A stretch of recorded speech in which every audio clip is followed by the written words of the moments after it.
everybody. Is everybody good to go? Okay, we'll just wait 2 seconds. We're already streaming live here with VPD, so just to advise you guys. Sure. Audio check. Okay. Okay.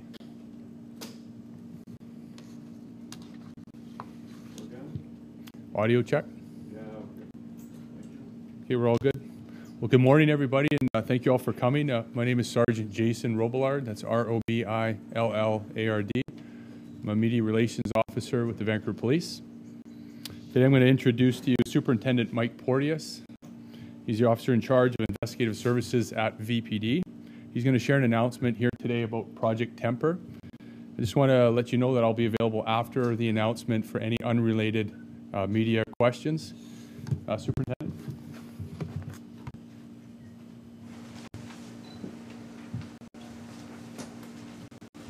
Morning, everybody. Just read you a brief announcement, and then I'll take some questions if you like.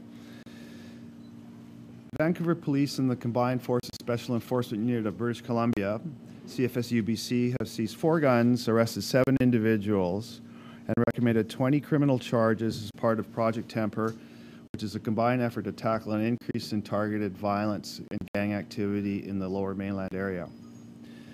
Project Temper, which is a gang violence suppression gang violence suppression operation, has resulted in the dismantling of the Gill Group. The violent crime group was comprised of several individuals, including its leader, Tahir Gill.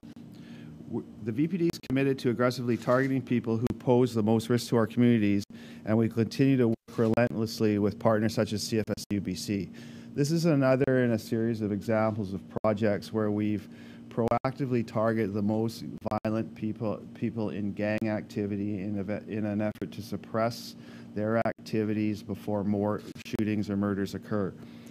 7 arrests have been made, and the following charges have been approved by Crown Counsel. Tahir Gill, 21 years old, has been charged with conspiracy to commit murder, conspiracy to commit arson, conspiracy to discharge a firearm, possession of a loaded restricted firearm, occupying a vehicle knowing a firearm is present, and extortion.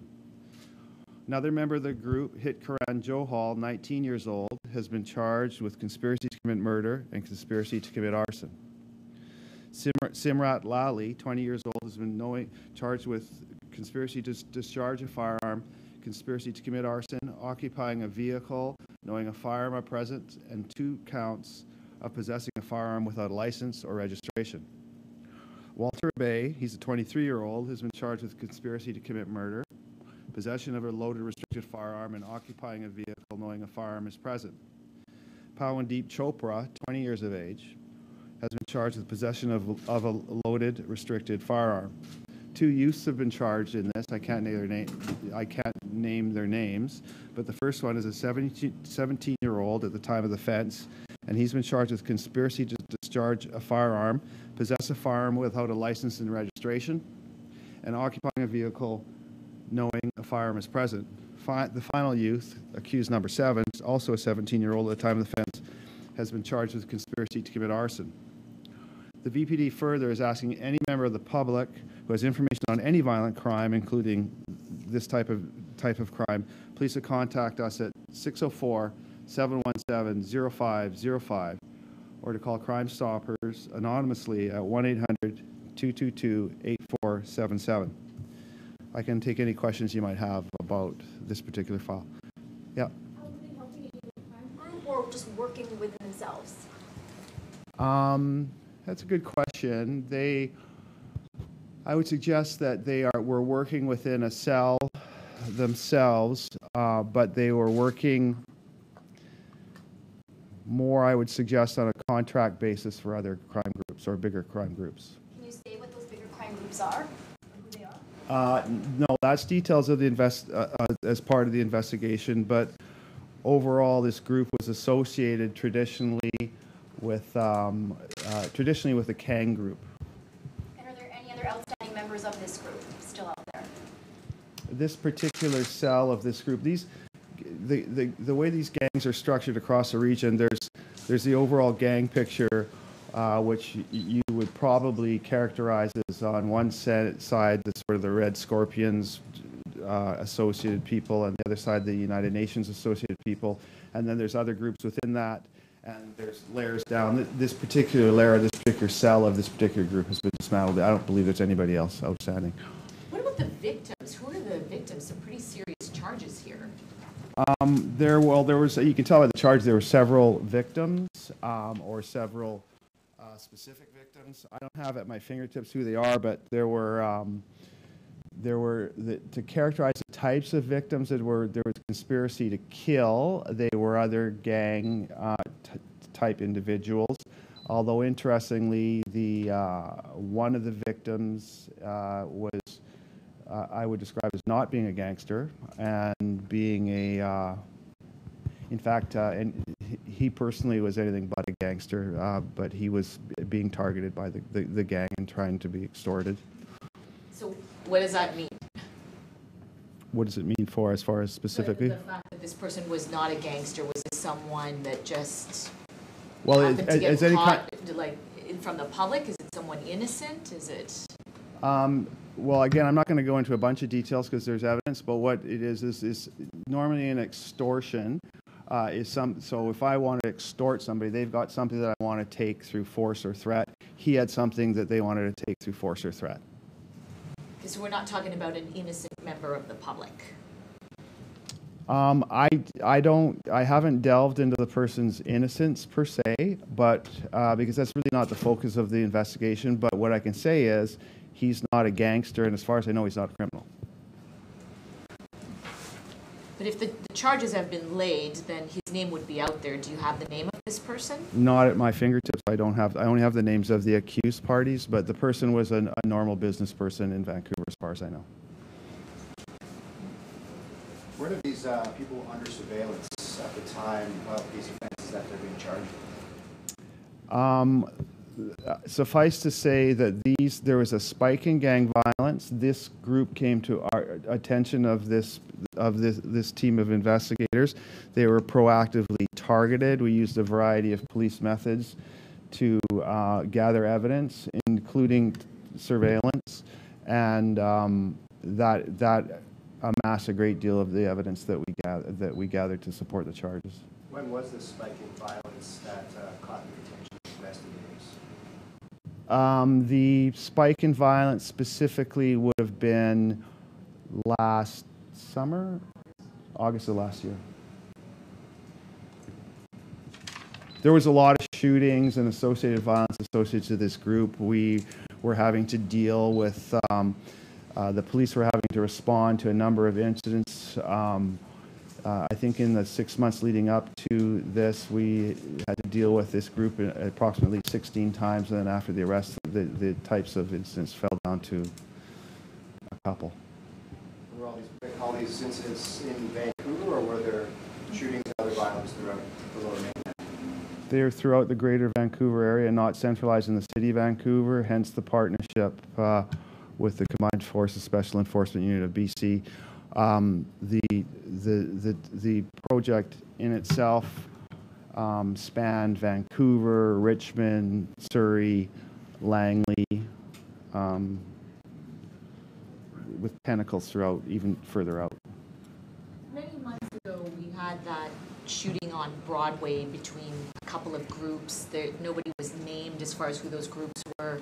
An innocent teenager was killed when a bullet came into his vehicle, Mr. Wong.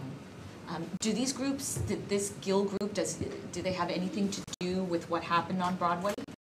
Is there any connection there? No. There isn't? No. Any connection to the Langley House that you guys announced where you seized a bunch of weapons a few months back? No. Different group. Different faction. Different faction. Yeah, same sort of overall types of people, but not this specific group. Forgive me, so when specifically were these men arrested? When and physically? No, when specifically, what date were they arrested? Let me see if I have it. It's in October, sir. They originally arrested for some of the offenses in October, and then further developments in the investigation led to further charges, such as the murder conspiracies. We know that combined forces, the police, there's a heavy focus on education with young kids before it reaches this level. We're talking about some very young people that have been arrested, charged with serious crimes, conspiracy to commit murder, one of them. Are the strategies working from the police and combined forces, given you still see this number of young individuals getting into this lifestyle, possessing these kinds of weapons? To be fair, clearly it wasn't working for these guys. But having said that, the overall education and prevention strategies that the police are using across the region are reducing it at the grassroots level. But I have to be honest here. I agree with you. There's 19, 20, and 21-year-olds conspiring to commit murder. So apparently it wasn't sinking in for them, but it does work for many others. There's many, and the End Gang Life by CFSEU, things like we were just involved in the gang tackle program yesterday. It does work, but it's one of those negative hypotheses, if you will, that you can't say who you actually prevented from coming, but there's various, we could have a whole discussion about why people become gangsters, but what it does, I believe, it reduces the amount of people that get involved in gang activity, but it's not absolute. Otherwise, we wouldn't be here for these types of crimes. How are these young guys getting weapons like this? Well, we see, frankly, we're seeing more and more weapons on the street. I used to say, we're a border, we're close to the border, and a lot of the stuff comes from across the line, etc. But what we have found through the course of many of these investigations, and we've been up here several times displaying firearms, etc., etc.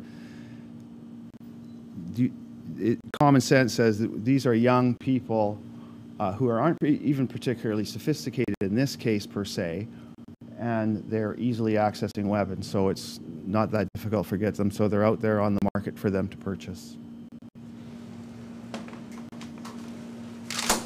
Are they still in custody, or have they been in custody since October? Some in, some not. Some, and as I say, that as the more serious were laid recently, and some have been released, some remain in custody.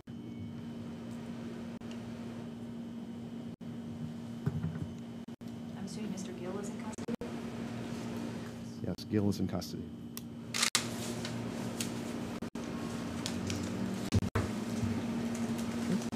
Okay, thank you. Thanks.